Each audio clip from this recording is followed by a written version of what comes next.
Saudara, jumpa lagi dengan saya, Nur Hidayat Sardini dalam Point of View Nur Hidayat Sardini. Kali ini saya kedatangan tamu istimewa yang pakar ya di bidang arsitektur. Saya akan sapa saja tamu saya ini, Kris Prantono. Apa kabar, Pak? Sehari-hari kalau saya lihat CV Pak Kris, saya panggil Pak Kris saja, Pak ya, di Unika, Universitas Katolik Sugiyo Pranata Semarang, Pak ya. Mengajar arsitek, Pak? Di arsitektur. Di fakultas apa, Pak? Fakultas Arsitektur dan Desain. Arsitektur dan Desain. Ya. Sudah berapa di Unika, Pak? Mengabdi di Unika? Sudah sejak tahun 1989. Oh. Ya. 89. Iya. Saya masuk jadi mahasiswa itu. Oh iya. Jadi ketemu. Memang banyak yang ngebincangin Pak Kris ini karena memang tidak hanya arsitekturnya itu sendiri, tapi juga punya dimensi ya, pengetahuan dengan dimensi-dimensi sejarah, arkeologis gitu ya. Tentu saja perkembangan kota dari plan masa tertentu ke plan yang lain. Bapak bisa ceritakan pengalaman Bapak dalam melihat arsitektur di Indonesia dari waktu ke waktu tentu saja. Iya. Terima kasih, Pak. Jadi saya melihat arsitektur itu adalah hasil dari kebudayaan. Begitu. Sehingga saya melihatnya dari ilmu kebudayaan. Dari ilmu kebudayaan itu kan di arkeologi itu yang berupa artefaknya. Artefak. Iya. Antropologi yang non artefak, yang ragawi. Iya. Ragawi dan non ragawi. Ya. Nah, di dalam arkeologi itu ada pembabakan. Jadi ada pembabakan prasejarah, kemudian pembabakan zaman batu, kemudian zaman logam, kemudian setelah itu masuk Hindu-Buddha yang menggunakan batu ya sebagai elemen untuk bangunan. Kemudian masuk zaman Islam. Kemudian masuk lagi setelah itu abad ke-16 Eropa datangnya kolonial. Kemudian setelah kolonial ada modern setelah revolusi industri itu. Nah, itu menarik sekali fenomena antara sejarah, arkeologi dan arsitektur itu menjadi menarik karena setelah itu ada suatu pengaruh yang sangat kuat di dalam modernisasi. Kemudian para arsitek banyak yang meninggalkan budaya lokal, arsitektur lokal, semua menuju ke modernisasi. Nah, setelah pengaruh itu, Eropa. Setelah itu mulai sadar kembali ke postmodern, bagaimana kembali lagi melihat ada konsep-konsep yang tadinya vernakular, kemudian ada neo vernakular. Ya, kalau dulu ada Renaissance itu kembali ke masa klasik begitu. Ini kembali ke masa tradisi di Indonesia. Kemudian ada regionalisme, ada hal-hal yang melihat kembali ke budaya lokal, bagaimana ini dipadukan dengan modern. Karena mau tidak mau keilmuan arsitektur itu dasarnya lebih ke dasar kolonial. Yang pertama dulu di ITB, kemudian dosen-dosennya itu dari Amerika, dari Belanda. Nah, kemudian keilmuan arsitektur itu dasarnya lebih ke pengetahuan kolonial, jadi dari Eropa sana. Nah, kemudian sekarang mulai banyak dipadukan dengan yang lokal, yang tradisional. Pak Kris, kalau arsitek gitu ya, apakah semata-mata karena sebagaimana mainstream ilmu yang lain, terutama setelah Eropa muncul pasca Renaissance, pengembaraan orang Eropa sekaligus juga membawa pengetahuan. baiklah kemudian di tanah jajahan. Kalau saya lihat arsitektur adalah ya dibawa oleh orang Eropa datang ke Nusantara, gitu ya. Begitu dalam konstruksi historisnya. Iya, begitu. Ya. Padahal di Nusantara sendiri sudah berkembang arsitektur Nusantara, begitu. Nah, tentu arsitektur Nusantara itu bervariasi. Kita punya begitu banyak budaya dan hasil dari kebudayaan itu berupa bangunan Nusantara itu bermacam-macam variasinya. Nah, itu yang kemudian bagaimana kalau kita melihat sistem struktur Eropa itu kan sama ya, jadi sistemnya sama dengan yang ada di Yunani, Romawi. Nah, itu sistem kolom Mediterranean. Iya, Mediterranean. Nah, sedangkan di Nusantara itu bermacam-macam ya. Kita punya Jawa, kita punya Sumatera. Jauh lebih kaya. Jauh lebih kaya. Ya, sebenarnya jauh lebih kaya. Ketika orang-orang Eropa paling kurang ITB, apalah dulu ya ITB kan sejak zaman kolonial kan Belanda, betul, membawa pengaruh kan, ini kan apa namanya, berseraknya kasanah arsitektur di Nusantara, tapi kan belum ilmunya gitu ya Pak ya. Sama seperti budaya yang lain. Apa sih bedanya antara arsiteksi dengan budaya yang lain? Pak Kris tadi sampaikan bahwa arsiteksi terkait dengan ragawi, artefak. Nah, sedangkan budaya kan enggak. Kan memang kita kaya. Iya, betul. Lalu apa misalnya Pak Kris peranan orang-orang Eropa? Ini kan yang mampu berseraknya pengetahuan, lalu datang ilmu pengetahuan dengan metode, lalu kan menjadi ilmu arsitek. Nah, peranan orang Eropa apa? Di mana letaknya? Peran orang Eropa itu hanya lebih ke bentukan fisik begitu, bentukan fisik suatu bangunan. Tetapi yang filosofis itu tidak banyak yang bisa masuk, tetapi hanya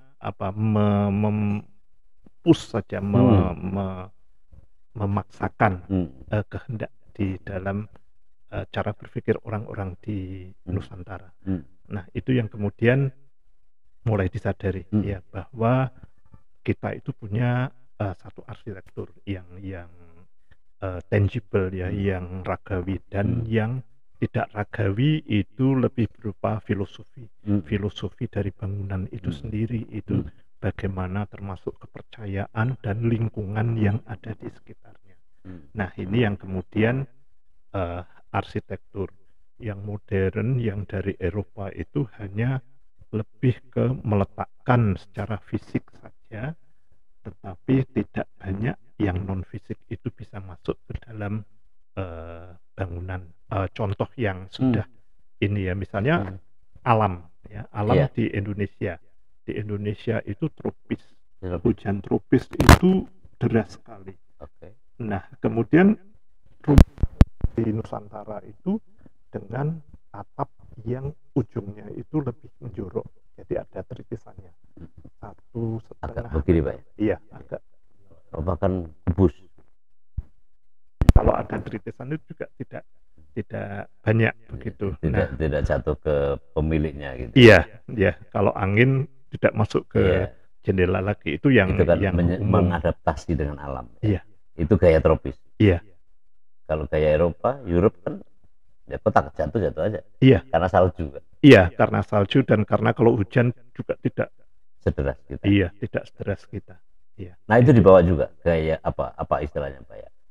Cara berpikir arsitektur arsitek Eropa tadi apakah juga di kita? Iya, akhirnya kita taunya ini ilmu dari Eropa. Iya, nah itu dianggap lebih bagus lah ya, lebih mutakhir, lebih itu. Tetapi melihat keadaan seperti itu, kenyataannya itu banyak yang tidak pas untuk ini. Sebenarnya kalau di Indonesia apa itu yang kedua kalau boleh Pak disebut? Misalnya di Semarang, Bandung, Jakarta. Iya, di Kota Lama, Kota lama kita, Iya. Semarang. Ya, itu kan contoh yang paling baik dari bangunan-bangunan istilahnya kolonial, ya. Yang tadinya ada jendela, kemudian di atasnya ada tritisan, tetapi tritisannya tidak panjang. Nah, akhirnya desainnya mengadopsi ke alam, terus ada beranda misalnya. Kanopi. Iya, Dibikin ada kanopi. beranda dibikin kanopi. Itu berarti sinkretisme ya, Pak, ya? Iya, itu Eropa bawa, iya. berpadu dengan lokal, iya. dia percaya diri untuk bangun aja sebagaimana Eropa. Iya. Contohnya gereja Belenduk itu ya. Iya. Itu kan sekarang ya memang Eropanya kelihatan. Iya. Dari wujud bangunannya. Iya. Tapi juga di depannya kan dikasih tritis tadi ya. Iya. Walaupun tidak banyak. Iya. Tapi itu berarti bangunan apa namanya? Belakangan ya. Iya. Itu yang sudah belakangan begitu. Ya, kemudian yang sampai sekarang, yang sampai tahun 30-40-an kan, kemudian ada arsitektur Indis gitu yang ya dipadukan ya antara Jawa atau terutama yang di Jawa ya dengan Eropa begitu, yang diprakarsai oleh Karsten, kemudian David Karsten. Iya, Thomas Karsten. Iya. Ada beberapa arsitek Belanda juga. Ya, seperti pasar Johar. Pasar Johar ya. Iya, pasar Jatingaleh, Randusari. Itu karya beliau ya. Iya. Lalu kemudian beliau kan kalau dalam sejarahnya ke Malang juga, Pak ya. Iya, ke Malang, Bandung. Iya. Hampir semua karya beliau ya. Iya. Tetapi yang lebih kolaborasi dengan Jawa misalnya yaitu persahabatan antara Thomas Karsten dan Mangkunegoro ke-7. Sinkretis tadi. Iya. Dan ada Arkeolog Saterheim itu ya. Kemudian hasilnya itu salah satu di Semarang. SMK Kartini. SMK Kartini. Iya. Kago. Sultan Agung. Iya. Kago. Iya. Itu karya beliau. Iya, itu karya beliau yang bagus sekali. Tapi bukankah depannya kayak Eropa juga, dikit Eropa? Iya, ada perpaduan Eropa dan Jawanya. Kemudian di tengahnya itu ada pendopo, joglo begitu ya. Tapi tidak dengan 4 soko guru, tapi dengan 6 soko guru. Kalau 6 soko gurunya produk lokal, Jawa. Iya. Kalau Eropanya agak di depan itu, Pak ya? Iya, yang agak di depannya. Apa ya? Diagonal apa, Pak ya? Iya. Itu karya siapa tadi, Pak? Karsten. Iya. Itu yang terjejak di situ ya. Iya, itu yang terjejak. Selain kita bisa berpanjang aja di Bandung gitu ya. Iya. Kalau di Bandung Jalan Merdeka itu. Iya, Jalan Merdeka. Banyak. Iya. Kan begini, Pak. Penjajah datang. Iya. Membawa serta juga mazhab lain ya, termasuk dalam bidang arsitektur ya. Lalu kan kurun setelah itu kan abad ke-17 ya, Pak ya. Iya. Lalu kita sekarang abad 21. Iya. Lalu orang kelangenan tentang arsitektur kolonial juga. Iya. Karena nyatanya arsitek yang murni lokal sekarang ini menurut saya sudah susah didapatkan. Iya. Iya kan? Iya. Kalau kita lihat ingin joglo murni itu hanya ada di kampung-kampung. Iya, betul. Dengan jati yang kuat dan semacam. Itu pun setengah mati kita bisa cari. Jadi artinya kan kenapa begini, Pak? Apakah karena memang tidak ada yang memelihara, atau tidak ada kesadaran, atau yang lebih pragmatis tentu saja karena soal kebutuhan gitu ya. Iya. Kenapa begitu? Iya, menarik sekali ini untuk dibicarakan ya, terutama yang pertama itu kebutuhan pasti ya. Masalah politis dan lain-lain ya, untuk hal yang lebih masa kini, lebih modern begitu, sehingga sekarang itu ada gerakan-gerakan yang untuk konservasi itu cukup tinggi untuk mempertahankan hal yang mencagar. Iya, mencagar budayakan. Jadi ini harus otentik. Kalau memperbaiki harus otentik. Terus kemudian tidak banyak perubahan, baik bentuk, warna, bahkan sampai kekuatan. Ya, jadi seperti waktu kami itu Pasar Johar itu kekuatannya harus dikembalikan seperti semula karena kan terbakar tahun 2014. Iya. Nah, untuk semula itu harus dilihat pondasinya juga, dibuka pondasinya. Kemudian itu kan ya diperkirakan masuk di lab di ITB. Kekuatannya memenuhi apa tidak sesuai standar dari PU. Nah, akhirnya ya itu ditambah tulangannya. Digali, Pak. Iya, digali. Jadi cagaknya yang cendawan itu ya? Iya, yang saya sebut cendawan. Iya, cendawan itu memang. Cendawan. Iya, jadi ya yang terbakar itu disuluri lagi tulangan begitu. Itu tidak banyak berubah, Pak? Atau banyak berubah? Banyak berubah, hanya selimutnya yang berubah sedikit. Iya. Selimut. Rusak ya, karena dimakan usia kali ya? Iya, karena terbakar itu. Karena terbakar, yang terbakar sampai di dalam-dalamnya itu. Sampai masuk, sampai masuk ke dalam. Jadi itu diambili, kemudian ditambah satu lagi, nah selimutnya menjadi lebih tebal. Lebih aman. Iya, lebih aman. Iya, yang menarik ada 4 kolom di pojok itu yang masih kuat, sehingga itu tidak diperbaiki, ditunjukkan. Semacam cakar, kayak cakar ayam karya Pak Roseno itu. Bukan, itu ternyata di dalamnya itu. Iya. Untuk menahan keseimbangan kali, Pak. Iya. Untuk menahan keseimbangan itu. Jadi antar sudut karena ada 4 titik itu tadi. Iya. Saling menarik. Iya. Satu sama lain. Dan itu kan menahan energi, menahan kemungkinan guncangan gitu, Pak. Iya. Ya. Itu masih utuh. Masih. Andai kata tidak karena terbakar, mungkin masih aman, Pak. Iya, sebenarnya sebenarnya untuk kekuatan sendiri itu masih cukup aman. Tetapi sekarang itu memang dari Kementerian PUPR itu ada standarisasi. Jadi dulu waktu terjadi gempa bumi di Jawa Tengah Selatan, Jogja itu ya. Tahun 2007 itu. Iya, tahun 2007. Itu pengaruh, Pak? Bukan. Nah, itu kan berarti standar ada standarisasi. Iya, standar itu dinaikkan yang di bagian selatan. Nah, kemudian yang di bagian utara itu juga dinaikkan. Oke. Jadi kekuatan yang ada di Johar itu dianggap masih belum tahan terhadap gempa. Nah, kemudian diberi perkuatan. Kendati pun kalau misalnya Pak Kris bisa menilai, feeling sebenarnya enggak masih bisa melayani dinamika alam ya. Iya. Masih bisa, tetapi karena memang untuk keamanan dan apa salahnya? Iya, terjadi gempa yang itu kan ya seperti di selatan itu ya, juga seperti itu kan. Ketika strukturnya sudah tahan gempa tapi belum diperhitungkan pondasinya itu sudah tahan gempa atau tidak. Ketika terjadi gempa ya roboh itu karena banyak hal termasuk pondasi juga. Itu 2014 terbakar. Ya. Sampai kemudian kan off, Pak ya. Iya. Sampai baru diperbaiki oleh Pak Wali Kota sekarang ya. Iya, 2016. Iya. Dan sebagian besar sudah aktif ya. Iya. Karena sudah ditempati oleh para pedagang juga ya. Sekarang sudah. Nah, kalau Pak Kris lihat dibandingkan dengan yang lama sejak abad ke-17, Pak ya. Iya. 19. Iya, 17, 18 ya. 18. Lalu kondisi sekarang apakah bagian terbesarnya memang masih dipertahankan? Iya, sebagian besar dipertahankan. Ya, kesemuanya itu dipertahankan, bentuk sampai warna sampai posisi lantai itu di mana itu dipertahankan. Oke. Iya. Kemudian ini ada Johar Utara dan Johar Tengah.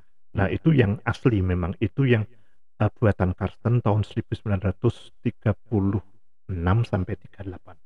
Nah, kemudian tahun 58 setelah kemerdekaan ditambah yang di belakang, yang selatan. Nah, itu bukan YAI, Pak. Bukan. Di alun-alun? Alun-alun itu di depannya. Iya. Di alun-alun ya. Yang dulu ada, kalau saya kecil, masa kecil, ada namanya Kanjengan. Iya. Di situ. Kanjengan itu tidak di luar. Itu alun-alun kan, Pak ya, Kanjengan itu? Bukan. Masuk. Kanjengan itu dulu adalah kantor kabupaten. Nah, dulunya itu betul-betul arsitektur Semarang itu seperti itu. Tapi dibongkar. Kemudian dibongkar menjadi Kanjengan. Tahun berapa juga dibongkar ya? Tahun sekitar saya 70-an. Zaman Orde Baru. Iya. Belum lama dong maksudnya. Belum lama. Kemudian bangunannya yang ada di situ dibawa ke Sampangan di Bukit Talang, dekat itu. Masih ada di situ? Ambruk, Pak. Nah, itu Tidak ada yang ngurus. tidak ada yang ngurus. Waktu itu pemerintah juga nggak peduli ya. Iya, saya dengar kayu-kayunya itu disimpan di mana begitu. Nah itu Pasti, kalau direkonstruksi saya kira sudah nggak mungkin ya.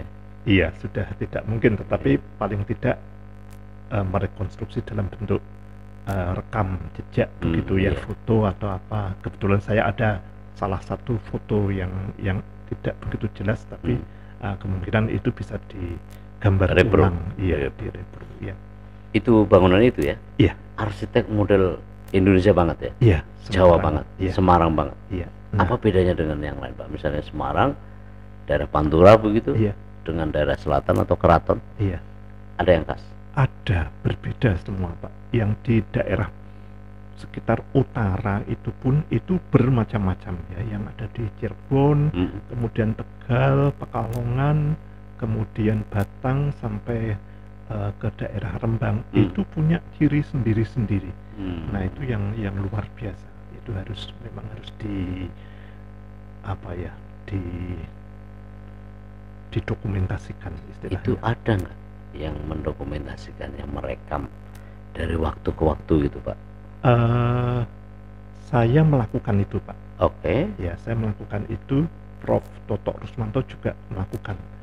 Nah, Prof. Toto itu banyak melakukan yang di utara itu, tetapi dia sudah simpan waktu itu rumahnya kebanjiran itu banjir, wah saya itu ya. Tetapi yang saya rekam itu banyak pabrik gula, jadi industri gula Ya, yang Pak. ada di Semarang. Itu direkam melalui media Ya, microchip, gambar, iya, foto. Foto dan gambar. Tapi yang jelas belum digitalisasi ya. Belum. Sekarang pasti diusahakan itu. Iya.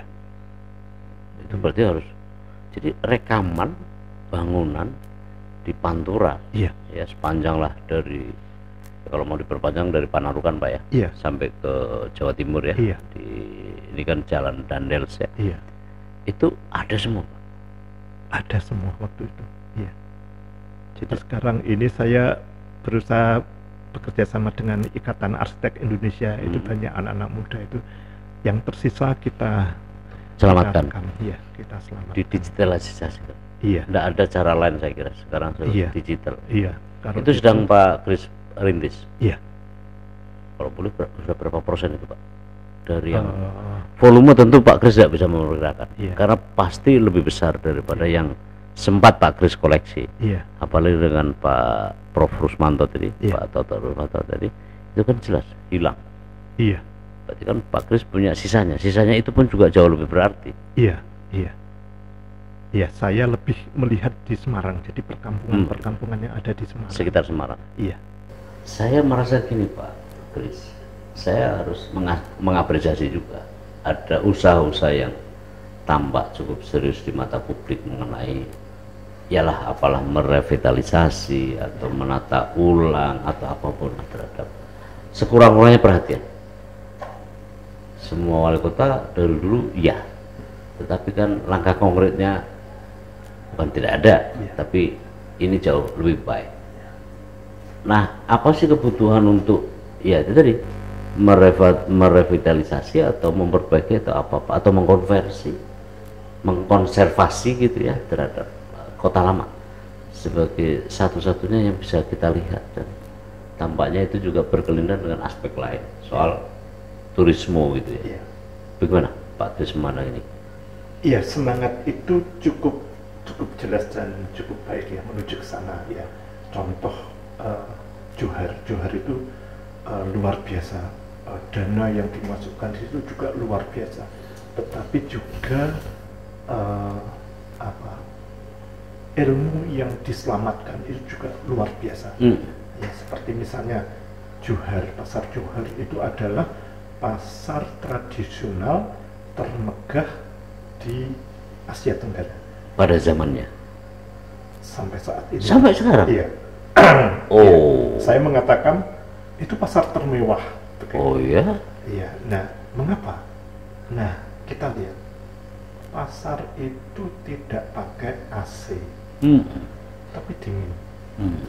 Ya, tidak pakai listrik, Terang. terang.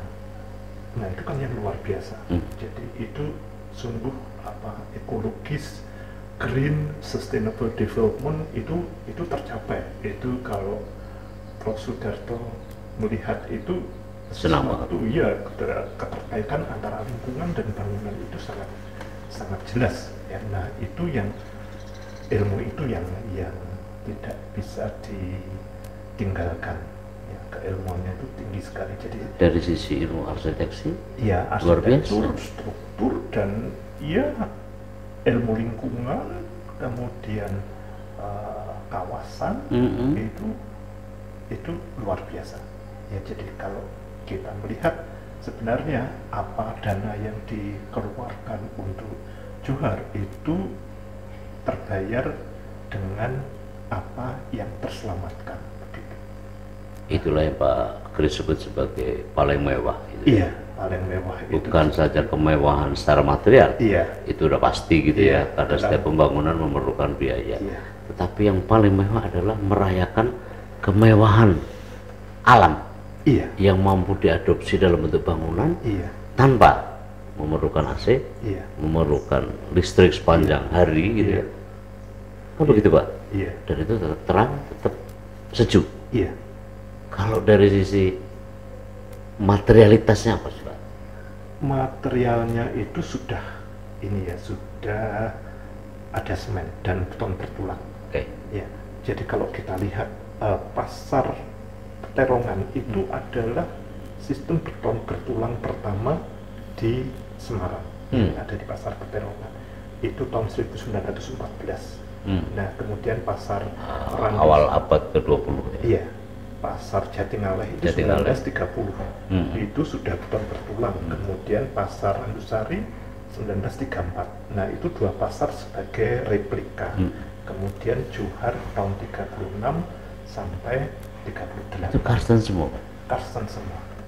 Nah, itu suatu teknologi struktur dan arsitektur yang berkembang secara sistematis. Tidak hanya itu menurut saya Pak, cara visi Iya, itu visi kedepannya. iya. Dan nyatanya alam mengujinya. Iya, Kalau tidak karena kebakaran aja iya, sampai bisa kita lihat hari ini, dan direvitalisasi juga modelnya tidak mengubah. iya, Kalau bentuk Pak, kalau tadi itu kan material, sekarang bentuk pasti bentuk pasti. iya, Karena hampir seluruh bangunan adalah bentuk, bicara bentuk. iya, Dan bentuk itu bisa akrab atau enggak. Misalnya begini nih, ini kan ergonomis. iya, betul. Kira-kira itu ergonomis Pak ya, Iya, terhadap alam, ramah terhadap alam. ramah terhadap alam. Kalau begitu apa juga tidak ditemukan atau jarang ditemukan di tempat lain atau di dunia ini Pak? Sebenarnya itu sistem kolom yang membentuk cendawan itu adalah sistem yang ditemukan di Amerika. Kemudian Thomas Karsten itu membeli hak cipta itu. Oke. Oh. Nah, itu kemudian pertama diterapkan di pasar Jatingaleh. Kemudian di pasar Dalam skala yang masih kecil. iya, dalam skala yang masih kecil. Kemudian diterapkan di pasar Randusari. Oke. Kemudian Johar itu yang kemudian diterapkan di sana.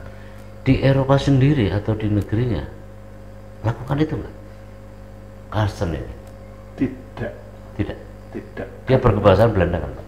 Iya, berbangsaan Belanda. Di Belanda juga nggak lakukan eksperimennya, nggak lakukan. Tidak melakukan itu karena ini tropis ya, itu menganggapnya Oke. ini sesuai untuk tropis, jadi Ya, dia tapi kan mempelajari. tadi kan sempat sinkretis lah istilah Iya, saya iya, betul. dalam kasus SMK Kartini kan. Iya, Tapi ini kan tidak genuine, murni karya Karsten untuk menjawab tantangan kondisi alam iya, tropis Iya. Semarang. iya, Karena jelas tidak mungkin ditemukan. Atau Iya. mungkin misalnya kalau itu dia di hire oleh Belanda, Hindia Belanda pada waktu itu misalnya juga kan penjajah di Indonesia kan tidak hanya itu, ada Suriname, iya, ada Burkina Faso gitu ya. Iya. atau di Afrika Selatan ya, karena kan Afrika Selatan dulu pernah dijajah oleh Belanda kan. Cape Town, Itu tidak ada juga. tidak ada. Hanya di Johor. Iya, ada di Palembang, Mhm. Pasar Cindi. Mhm. Nah, itu akhirnya dihancurkan karena untuk kepentingan PON waktu itu. Iya, Belum lama dong. belum lama. Sembari dengan kereta di atas Iya. layang itu. Iya, Itu ya. iya. Itu udah cagar juga. Belum. Iya, Yang pastinya tahu Pak, yang tahu pemerintah sempat lah. Iya. Tapi sudah karena dulu yang menentukan cagar atau bukan itu dari BPJB, Balai Pelestarian Cagar Budaya. Itu sudah bukan ini cagar kemudian masuk dalam daftar registrasi. Kalau seangkatan dengan proses itu mestinya sudah. Sudah. Iya. Iya kan? Iya. Dan tentu kan kalau dibongkar kan sebelumnya kan berdiri. Iya. Artinya kan belum lama. Iya. Iya. Jadi memang semua karya custom dihargai dengan perlindungan cagar budaya itu. Iya. Iya. Bukan karena ini kan apa ya, temuan ya. Iya. Nah, kalau Semarang lagi Pak, kalau kita lihat di Kota Lama kan tentu kan deretan dari misalnya Tugu Muda sekarang sampailah ke timur gitu ya, Pasar Langgar lah apa gitu, lalu melintas juga di situ kawasan yang sekarang disebut Kota Lama. Satu di antara aspek yang sering orang tidak bahas adalah soal kereta misalnya, kultur industri pada zaman itu. Karena saya tahu baca dari karya mengenai Tan Malaka dari Kuse itu ya, eksperimen Tan Malaka itu ada di Semarang. Koran The Lokomotif itu ada di Semarang. Eksperimen buruh Moko itu di Semarang. SI merah, SI yang disebut putih itu ada di Semarang. Jadi Semarang ini biang kerok rupanya Pak ya. Dalam arsitektur juga begitu. Bisa dijelaskan? Iya, jadi saya itu bicara dengan orang Belanda yang lahir di Australia. Ya, itu filsafat sejarah begitu. Dan beliau itu mengatakan bahwa Semarang itu kota yang nilai historisnya itu tinggi sekali, begitu. Tetapi belum banyak diungkap begitu. Tapi lama-lama ya Prof. Dewi Yuliati yang dari FIB itu banyak sekali mengungkap seperti itu yang tentang Semarang. Nah sekarang ya itu tadi cerita-cerita SI apa itu kemudian ada usaha untuk konservasi juga begitu untuk bangunan-bangunannya. Nah kalau saya diskusi dengan teman-teman ya, dengan Pak Kriswandono, dengan Bu Widya, dengan apa yang arsitek yang sejarawan, dengan Bu Dewi. Nah itu Semarang itu adalah pintu gerbang untuk suatu modernisasi. Nah, iya, iya. Di Nusantara. Di Nusantara.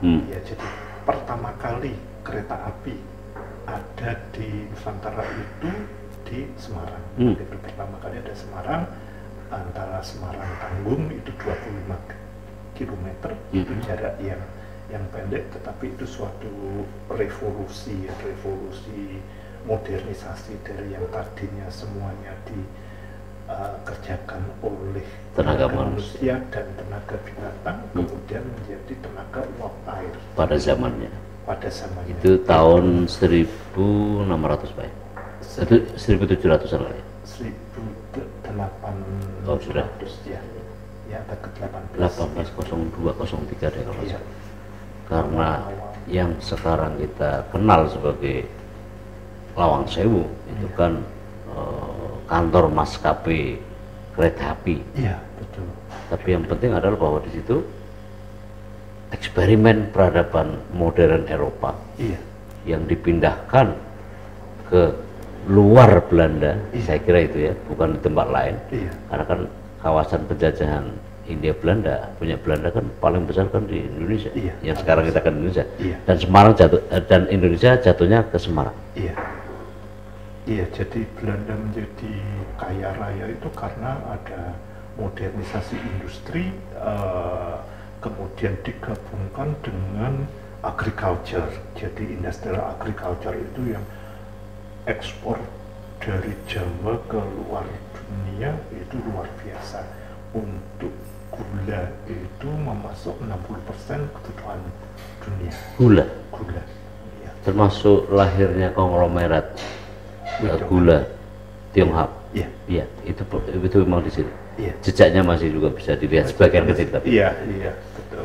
Nah itu pakai gula. Iya, Memasok dari kemana Pak? Dari kawasan-kawasan perdesaan di sekitar Semarang.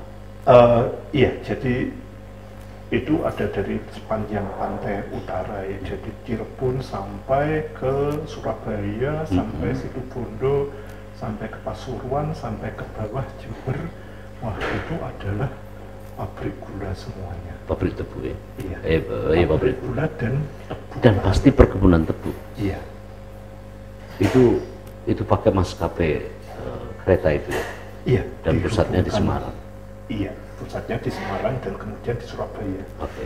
Nah, kemudian ya itu bisa dibuktikan dengan pelabuhan-pelabuhan. Jadi, Iya, pasti. iya, pelabuhan itu koordinasi dengan kota lama sebagai administrasinya. Nah, kemudian ini menjadi unik ya, punya OUV istilahnya Outstanding Universal Values begitu, sehingga tahun-tahun kemarin itu kan difokuskan untuk menjadi World Heritage City UNESCO gitu. Berhasil? Belum. Belum Belum karena dirintis lagi. kemudian ya ada beberapa hal yang harus Itu hasil bumi juga Pak ya? iya Kan kalau tadi di perkebunan ya saya tahu dan sampai hari ini bisa dijejak adalah di Uleri, di Jepire, iya, lalu ke barat sedikit ke Seragi, Iya, ya kan. Lalu ke barat lagi ada itu, Iya. sebelum ke Cirebon kalau nggak salah itu. sekarang jadi rest area Banjaratma misalnya. Ah ya, itu dulu daerah-daerah pemasok tebu ya, Iya, iya, yang perkebunannya pasti luas. iya. Dan di situ kan legenda, Iya, karena Pantura ini kan beda dengan kawasan selatan, iya, Bandung, ya, lalu Malang, iya, lalu Kerinci di Sumatera kan, iya, itu kan berbasis pada teh, kopi, iya. Teh kopi, iya. ya kan. Kalau Tembakau, iya. tembakau, zoning di Pantura adalah tebu, Iya, karena memang itu sangat alamnya sangat bersahabat buat produktivitas tebu ya. iya, betul. Nah kalau begitu apakah pada akhirnya ini bisa dijadikan modal sosial untuk dikembangkan turisme misalnya? Itulah Pak yang saya Yang dari berusaha. pertanyaan tadi ya? Iya, jadi kemarin-kemarin ya berita sewaktu terjadi pandemi seperti ini, Menteri Keuangan Ibu Sri Mulyani menyebut bahwa apa bedanya Indonesia dan Amerika, bahwa di Amerika itu semua aset yang ada itu diberdayakan, ada tenaga kerja juga yang cukup banyak. Nah, itu bisa bergabung. Sedangkan di Indonesia banyak aset yang belum diberdayakan atau katakanlah terbengkelai misalnya. Nah, sedangkan ini masyarakat itu tenaga kerjanya itu cukup banyak, sehingga ini tidak seimbang. Nah, kemudian saya kait-kaitkan dengan ini, gula itu dulu di Jawa itu ada 205 pabrik gula tahun 1925. 105. Iya, 205. Itu di Pantura aja Pak ya? Tidak, semua Tidak. di Jawa. Di Jawa. Sampai di selatan juga. Tapi basisnya tetap di Pantura? Jawa Tengah dan Jawa Timur. Iya, Iya, karena paling cocok ya. paling cocok. Ya, termasuk di Solo, Jogja itu banyak, sampai Jember sama di sekitar. Sentralnya Semarang. Iya. Dari Semarang kemudian ke pelabuhan ya Pak? Iya, Semarang ke Bawa pelabuhan, ke negara? negara-negara, iya, langsung ke Filipina, ke Jepang, Ekspor China. ya? Iya, ekspor ke Amerika. Kalau pada awal abad 17 tanam paksa, Iya, rodi gitu ya, Lalu kan sebelumnya kan rempah-rempah. Iya. Tapi kan kemudian berubah. Iya. Lalu menjadi gula itu. Iya. Kalau begitu gula adalah komoditas kedua setelah rempah-rempah tadi, yang menggendutkan pundi-pundi pemerintah kolonial Belanda. Iya. Iya. Ada bedanya kalau rempah itu kan pelayarannya masih pasti. lokal. Dan basisnya tidak di sini. Iya. Basisnya ada di yang sepanjang itu. Iya. Dari Banten, kemudian semualah yang dilampaui oleh Cornelis de Houtman. Iya. Pada waktu itu kan jejak pertama ya, iya, 1596. Iya. Tetapi itu kan kemudian rintisan dari para penjelajah Eropa. Iya. Dan itu menjadi embrio dari kolonialisme Belanda di Indonesia. Iya. Nah kalau ini kan embedded Belanda, yang administratornya memadukan kapitalisme khas Eropa dengan kolonialisme kan pasti. Iya. Karena kereta api adalah eksperimen pertama, iya, yang kalau Pak Kris boleh sepakat bahwa itu berhasil di Semarang. Iya. Nah, Semarang adalah Indonesia modern, iya, Nusantara modern, yang pernah ada betul. di Indonesia. Iya. Pak Kris, thank you banget atas bincang-bincang ini. Terima kasih. Poin pentingnya di sini adalah bahwa ingatan ini tidak boleh selesai di generasi sampai kapanpun, karena semua peristiwa yang Pak Kris sampaikan tadi itu adalah menjadi pengingat, menjadi penjejak dari proses yang panjang. Kalau begitu, point of view saya adalah bahwa penting bagi pemerintah itu juga mempedulikan terhadap rekaman sejarah, tidak hanya artefak yang kita bisa lihat, penataan atau revitalisasi kota Semarang, tapi juga harus softwarenya, sejarahnya, karena itu adalah jauh lebih dahsyat sebenarnya sebagai modal sosial untuk mengembangkan bukan hanya kota Semarang, tapi Indonesia. Thank you Pak Kris. Terima kasih. Memberi manfaat. Teman-teman, sobat, saudara, kita jumpa lagi di kali kesempatan. Terima kasih. Assalamualaikum warahmatullahi wabarakatuh.